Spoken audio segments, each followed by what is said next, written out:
Hey, this is Dave DeCamp from antiwar.com. This is anti-war news for Wednesday, September 4th, 2024.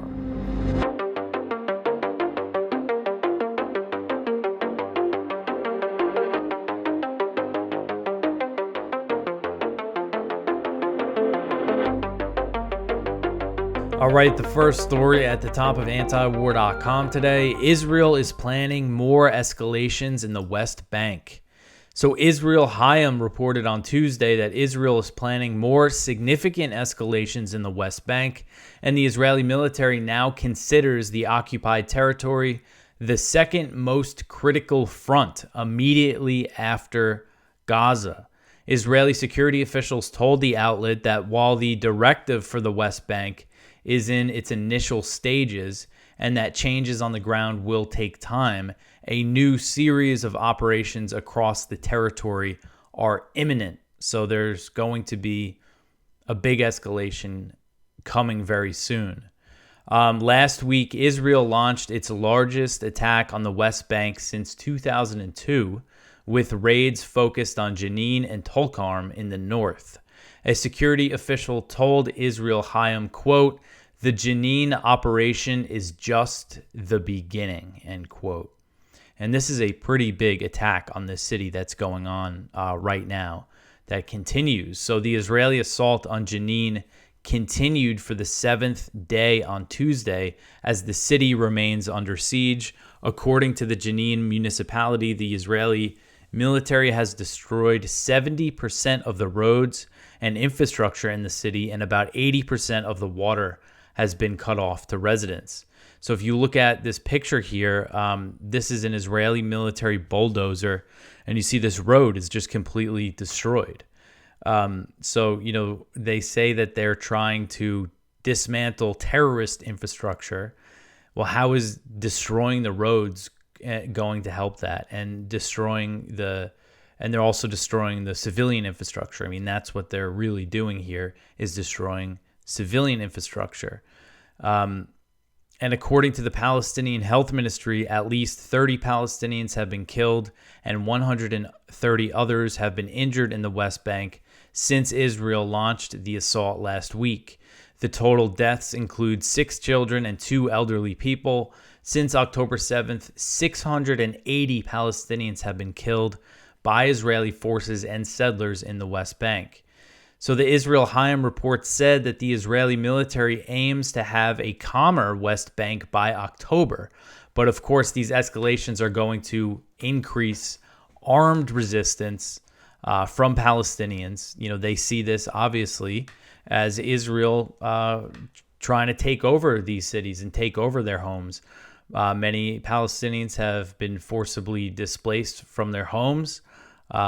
And, you have Israeli politicians, Israeli officials in the government, including the foreign minister, saying that they should do the same thing to the West Bank that they've done to Gaza. And again, you see the echoes here with the evacuations and the destruction of infrastructure. It looks like they're trying to make the place uninhabitable. So this is not good. And the next one here, former U.S. envoy says that the U.S. should fund Israeli annexation of the West Bank. So former U.S. ambassador to Israel, David Friedman, has called for the U.S. to fund the Israeli annexation of the West Bank in a book that was released on Tuesday, which is titled "One Jewish State, the Last Best Hope to Resolve the Israeli-Palestinian Conflict."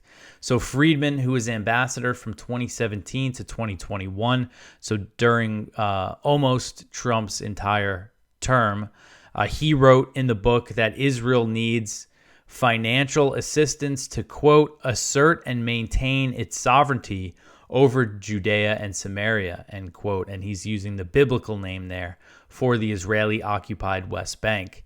He suggested the next Republican administration could work with Congress to redirect $1 billion meant to provide aid to Palestinians. He said, quote, "The easiest bucket to tap into and reposition is that of the United States," end quote. So that's some wording there. He's saying that, we need to give $1 billion Israel needs $1 billion for this, and the easiest bucket to tap into is the U.S.'s bucket. So Friedman said that the U.S. should support the Israeli annexation of the West Bank, quote, based first and foremost on biblical prophecies and values, end quote. So the U.S. should support this based on biblical prophecies. He told Forward that he hopes to share his annexation plan with former President Trump at an appropriate time. And he has had no falling out with Trump. They say he's still close with Trump. So there's a chance that if Trump is reelected, this might be the guy that returns to his post as the ambassador, U.S. ambassador to Israel, someone who wants the U.S. to fund the annexation of the West Bank based on biblical prophecies. And, you know, if you're a Christian, this is a whole can of worms, but there's no theological reason to support Israel on anything.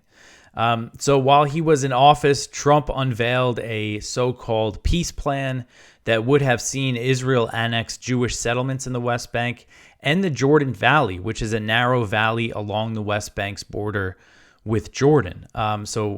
This plan that Trump unveiled would have seen a lot of the West Bank annexed by Israel.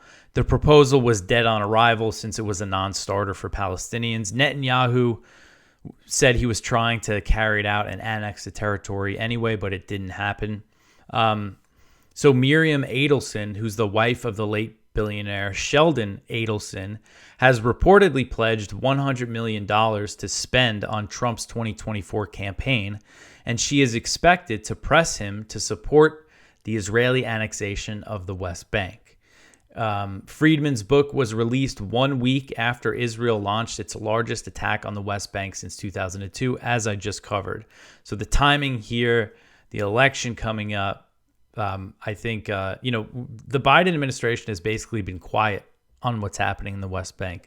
I think there is a chance that a Trump administration would be just outright openly supporting the annexation. Biden is pretending that he's against it, that they've been acting like they're against all this violence against the Palestinians in the West Bank.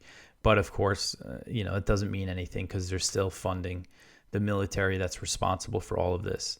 All right, so the next one here, Israel could not sustain the operations in Gaza without the U.S., which of course we know this, but a senior Israeli Air Force official has told Haaretz that without U.S. military aid, Israel would not have been able to sustain military operations in Gaza for more than a few months, demonstrating how crucial U.S. support is for the genocidal slaughter of Palestinians.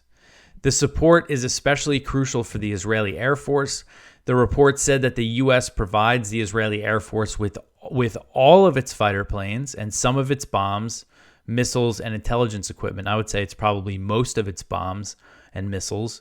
The U.S. also helps Israel develop joint weapon systems for all three layers of its air defense. Since October 7th, the U.S. has shipped Israel over 50,000 tons of weapons and other military equipment. Weapon shipments have increased over the past month, with flight tracking data showing that August was the busiest month for U.S. deliveries since October 2023. President Biden also signed a bill into law that included $17 billion in additional military aid for Israel on top of the $3.8 billion it receives in annual military assistance. The administration recently approved $20 billion in new arms deals for Israel, which includes a new fleet of F-15 fighter jets. The official speaking to Haaretz said that the Israeli Air Force is crafting a recommendation to increase the domestic production of bombs, missiles, and other ammunition to reduce some reliance on the U.S., but any changes would take years to implement, and the U.S. will continue to be, Israel will continue to be almost entirely reliant on U.S. support. Israel's reliance on the U.S. gives the Biden administration enormous leverage over the Israeli government. The administration has refused to use that power to force a ceasefire, despite claims that U.S. officials are working toward one. They haven't even, I don't think, seriously considered it. All right, so I want to mention our sponsor for today's show, and that is the Expat Money Summit. So the Expat Money Summit is the world's largest offshore event, taking place entirely online from October 7th to the 11th, put on by Mikkel Thorup, host of the Expat Money Show, and a highly sought-after expat consultant with over 2 decades of experience. So at the summit, you will discover why international diversification is a must for those looking to preserve their own liberty and wealth. Learn everything you need to know about crafting your perfect plan B, how to quickly acquire a second passport, diversify your finances offshore, invest in international real estate, and get in-depth insights on geopolitics from world-renowned experts. Headline speakers include Dr. Ron Paul, Doug Casey, Scott Horton, Tom Woods, Mark Faber, and Tom Luongo, and many more. To reserve your complimentary ticket, head over to expatmoneysummit.com. That is expatmoneysummit.com, and expat is spelled E-X-P-A-T. And if you want a VIP ticket, click the link in the description. You get $100 off through that. Or if you go to the website, you could put in the code anti-war. There's a bunch of VIP panels that you'll have access to if you buy that ticket. And I'll be on one of those panels discussing the risk of World War III. I've been on Mikkel's podcast before. This is really interesting stuff, and I know that there are some expats who listen to this show, some people, and I'm sure some people who are thinking about it. I know I like the fact that, Australia might not be the best plan B, but my wife's Australian, so that means my kids can get citizenship there. So it's nice knowing that there is a place, we could, sort of a plan B, that if we needed to, for some reason, we could move to Australia. So expatmoneysummit.com, go check that out. All right, to get back into the news here. Whoops, I went to the wrong screen. Here we go. The next story here, the U.S. is not rethinking arms exports to Israel after UK halt. So this article is from Brett Wilkins. Palestine defenders hopeful that the United Kingdom's announcement of a partial suspension of arms export licenses to Israel were left disappointed on Tuesday after a U.S. State Department official said the Biden administration was not considering any similar move. Asked by CBS News national security reporter Olivia Gazis during a daily press conference if the UK's decision changed the U.S.'s position on whether international humanitarian rights have been violated by Israel, or if the U.S. is rethinking any of its arms exports, Miller said no. He said, quote, "This is a decision that the United Kingdom made based on its assessments under its own laws. We have our assessments that are ongoing when it comes to looking at possible violations of international humanitarian law, and those continue to be ongoing," end quote. Miller, who has admitted that the Gaza death toll could be even higher than the figure claimed by Palestinian authorities, added that there are a number of incidents committed by Israeli forces that remain under review. This is one of those things you see at these conferences. Journalists will ask about certain incidents, and he'll be like, "Oh, we're looking into it. We'll see what we find." And then months later, they ask about it again, and he says, "Oh, I have nothing new on that." And it's a complete joke. The State Department has said Israel is likely violating international law, but we don't have the evidence to prove it, so the weapons are going to continue to flow. They have no intention of cutting off the aid. If they're not doing it, if they didn't do it for election purposes, it seems like they've placated some Democrats. But, if they're not doing it now in election season, it's not something that they're going to do. All right, so the next one here is Israeli forces kill another 33 Palestinians in the Gaza Strip. So Gaza's health ministry said Tuesday that another 33 Palestinians were killed by Israel's assault on Gaza in the previous 24-hour period, bringing the recorded death toll to 40,819. One of the Israeli strikes hit a college building that was sheltering displaced civilians in Gaza City. And you see the aftermath of that here. I mean, that looks like a pretty big strike. And that reportedly killed 7 people. And then Gaza's civil defense said that 9 Palestinians were killed by an Israeli bombing on a residential building in Gaza City. At least 2 children and 1 woman were among the dead. The civil defense also reported Israeli artillery and drone attacks in southern Gaza. And then I get into the fact that the death toll, this recorded death toll, is considered a low estimate because it doesn't account for people trapped under the rubble, indirect deaths, and everything like that. And again, I've just been starting to do this kind of daily update on the death toll because it does seem like the violence in Gaza is getting much less attention right now. All right, so the next one here, Netanyahu contradicted Mossad on the Philadelphi corridor. So this article is from Haaretz. I saw this kind of last minute. I was going to write something on it, but it seemed fine to run as is. So Mossad chief David Barnea confirmed on Monday to mediators in the talks with Hamas that Israel was prepared to withdraw from the Philadelphi corridor, which runs along the Gaza-Egypt border in the second stage of a hostage release deal, hours before Netanyahu publicly declared he would refuse to do so.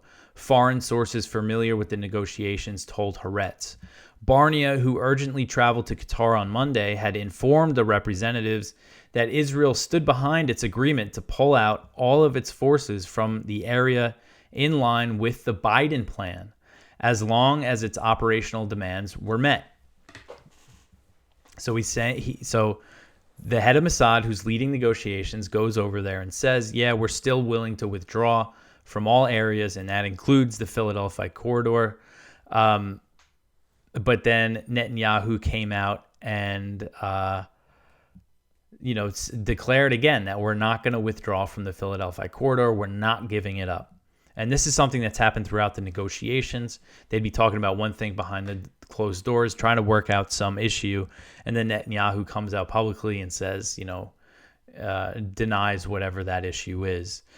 So a senior official involved in the talks told Haaretz, quote, Netanyahu agreed long ago to the complete withdrawal of soldiers from the Philadelphia route and the complete withdrawal of the forces. The entire past 2 days are nothing but damage to the negotiations. The news conference convened by the prime minister was intended to tank the deal for political reasons. If these demands had not suddenly emerged, there would have been a deal a long time ago, end quote. In a fraught meeting at the end of July, Netanyahu ordered the heads of the Israeli negotiating team to rewrite the Israeli proposal to include a demand to allow forces to remain along the Philadelphia corridor. Barnea, Shin Bet head Ronan Bar, and the military's coordinator for the hostages, Nitzan Alan, told Netanyahu that his intransigence on this point was liable to blow up the negotiations and lead to the death of hostages in captivity. A source involved in the talks told Haaretz, quote, as soon as he insisted on these issues, he destroyed the deal, end quote. And again, here you see Israeli media making it very clear who's responsible for the lack of a deal, when you still have the U.S., media not really. Well, they are starting to report on it, but still they're giving too much credence to these claims from U.S. officials that are putting it on Hamas. All right, so the next one here, Yemen's Houthis attack ships in the Red Sea. This article is from Kyle Anzalone at the Libertarian Institute. So 2 oil tankers, including one Saudi-flagged ship, were hit by missiles fired from Yemen in the Red Sea, according to these reports. So the U.S. military came out and said this. There was some maritime security agency that said this as well, that 2 ships were hit, including a Saudi-flagged one. But then the Houthis only claimed the attack on a Panama-flagged tanker. So they only took credit for one of the attacks. And then the Saudi shipping firm came out on Tuesday. So this is an update to the story that Kyle put in.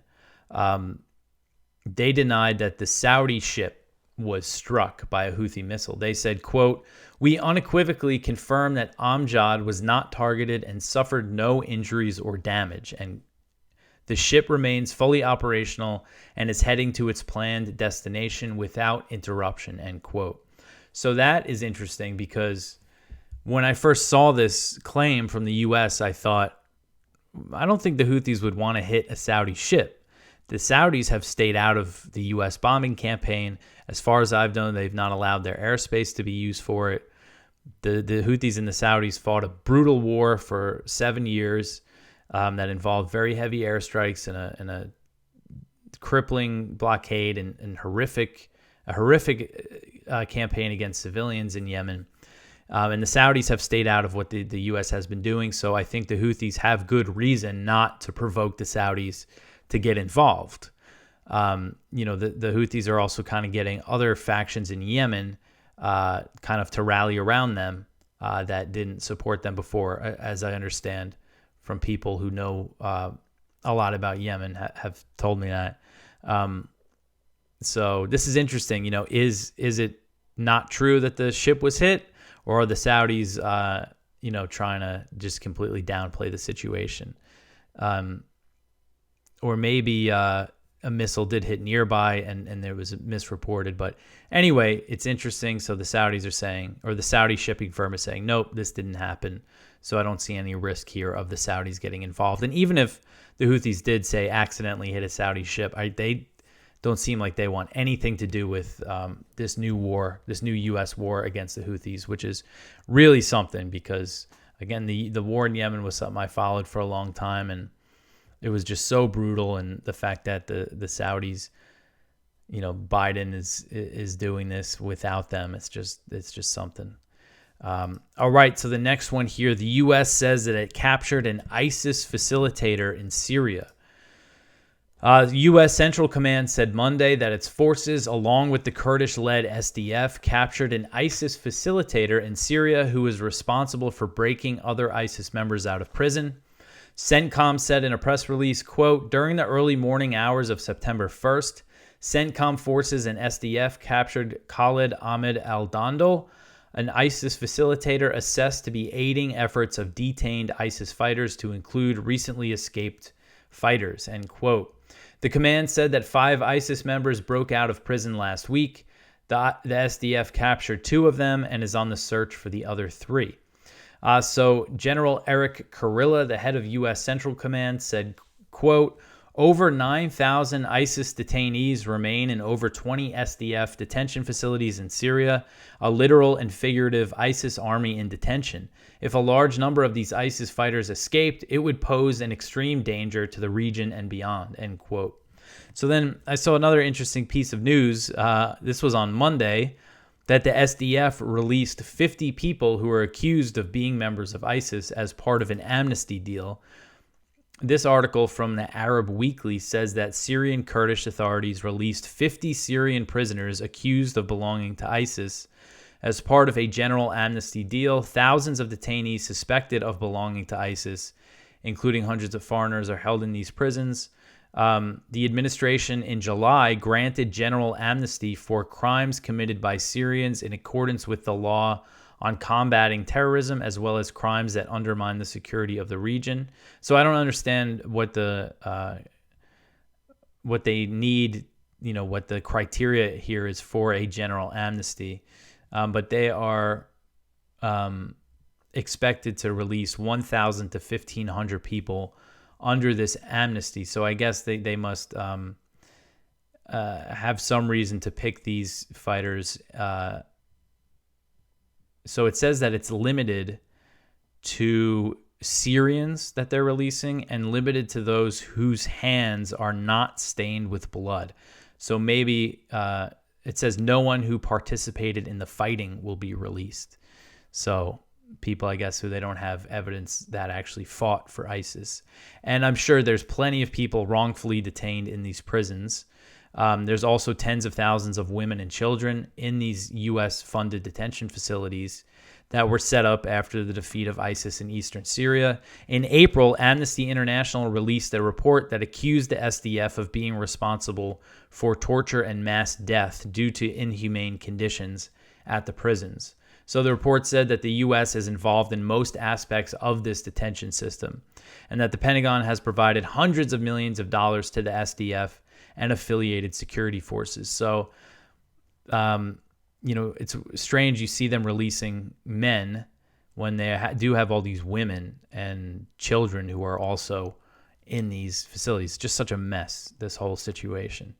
All right, so the next one here, ISIS suicide bombing kills at least 6 in Kabul. So this article is from Jason Ditz. On Monday, a suicide bombing was carried out on the southern outskirts of the Afghan capital city of Kabul. The attack killed at least 6 people and wounded 13 others, according to the Afghan police. So the strike hit the Kala Bakhtar neighborhood. ISIS-K, the local ISIS affiliate, which U.S. officials claim that they destroyed during the Afghan war, has taken credit for the attack and put the number of total deaths much higher than more than 45 killed. So they claim that many more people were killed. So the U.S., they were supposedly bombing ISIS-K on the way out of Afghanistan. One of the drone strikes killed 10 innocent people, including 7 children. But, they knew that ISIS-K is a consequence of the U.S. invasion. They started popping up a few years ago, and they've been fighting against the Taliban. But the Taliban has been saying that they've taken care of the threat, but there have been, a few attacks in recent years. All right, so the next one here, starvation crisis of historic proportions in Sudan. This article is from Al Jazeera. So Sudan is something I've been meaning to kind of cover more. And if you look at the lower portion of our page, we always have a Sudan section about the airstrikes and everything that's happening there. We usually have a Sudan section, or it's in the Africa section. But this is just a story about the horrific situation that the civilians are facing there. Sudan is facing a starvation crisis of historic proportions amid its civil war, 3 humanitarian groups have warned. The international community is failing to address the immense hunger. The Norwegian Refugee Council, the Danish Refugee Council, and Mercy Corps said in a joint statement on Tuesday. They said, quote, "We cannot be clearer. Sudan is experiencing a starvation crisis of historic proportions, and yet the silence is deafening. People are dying of hunger every day, and yet the focus remains on semantic debates and legal definitions," end quote. So they're referring to the debate on whether Sudan is experiencing a famine, and the criteria for a famine includes 4 of the 10,000 children dying of hunger every day, or more than 30% of the population being undernourished. This is difficult to determine in conflict situations such as Sudan, where the work of aid organizations is hampered and not all people can be reached. So rival generals from the Sudanese Armed Forces and the Rapid Support Forces, which is the RSF, they've been locked in battle in a brutal power struggle since April 2023. The bloody fighting has displaced more than 10 million people and killed thousands. So there was U.S. brokered peace talks in Switzerland last month, but they said that they agreed on improved access to humanitarian aid with 2 routes identified to ensure the flow of resources to civilians. But the absence of the Sudanese army during the 10-day discussions hindered progress toward a ceasefire. They didn't show up to the peace talks, so they didn't get anywhere. So there's no sign really. And food production has been severely affected. Again, it's just a horrific situation. They say more than 25 million people are suffering acute food insecurity. All right, so the last story here, 51 killed in a Russian strike on a Ukrainian military school. So 2 Russian ballistic missiles hit a Ukrainian military institute in the central Ukrainian city of Poltava, killing at least 51 and wounding 234. Reuters reported on Tuesday. The attack is being reported as the single deadliest strike in Ukraine of this year. Russia has stepped up its missile and drone attacks across Ukraine in response to the Ukrainian invasion of Kursk, which is being carried out with U.S. weapons and Western intelligence. Ukrainian officials told AP that the strike on the military institute also hit a nearby hospital. So far, Russia has not commented on the attack, but it has been reported by Russian media. Vladimir Rogov, a chairman of a pro-Russia movement in Russian-controlled Zaporozhye, said Russian forces delivered the missile strike.